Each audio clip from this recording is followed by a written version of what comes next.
আজ আমি আপনাদের একটি গল্প বলবো, যে গল্পটি শুনলে হয়তোবা আপনারা বুঝতে পারবেন ঐক্যবদ্ধ থাকলে যে কোনো কঠিন পরিস্থিতিকেও সামাল দেওয়া সম্ভব।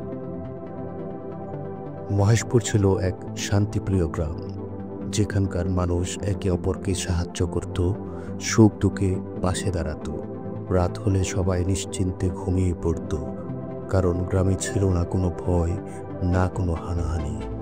ছোট্ট শিশুরা খোলা আকাশের নিচে খেলা করত, বয়স্করা সন্ধ্যায় বসত গল্প করতে।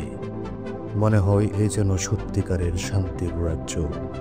অপরদিকে মহেশপুর থেকে বেশি দূরে নয়, জগন্নাথপুরের পরিস্থিতি ছিল একেবারেই ভিন্ন।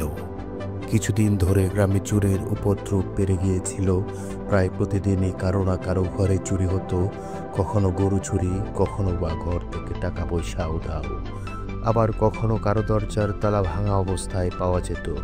ফলে জগন্নাথপুরের মানুষের শান্তির ঘুম হারাম হয়ে গিয়েছিল। এক একজন এক একভাবে পাহারা দিতে শুরু করলো। কেউ লাঠি হাতে উঠোনে বসে থাকতো, কেউ বা পালা করে রাত জেগে পাহারা দিত। এতে করেও গ্রামের পরিস্থিতি স্বাভাবিক হলো না। গ্রামের মুরব্বীরা চিন্তিত হয়ে উঠলেন। তারা বললেন, আমরা যদি এক হয়ে সমস্যার সমাধান না করি, তবে আমাদের গ্রাম অশান্তির জায়গা হয়ে উঠবে।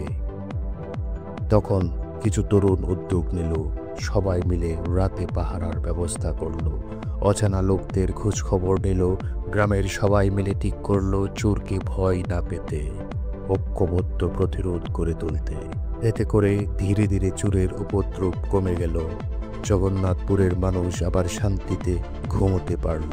তবে এখান থেকে তারা একটি শিক্ষা পেল, শান্তি শুধু ভাগ্য নয়, এটি রক্ষা করার জন্য মানুষের ঐক্য ও সহযোগিতা প্রয়োজন।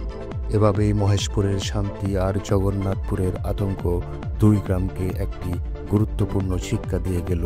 অশান্তি দূর হয় তখনই যখন মানুষ এক হয়ে তার মোকাবেলা করে।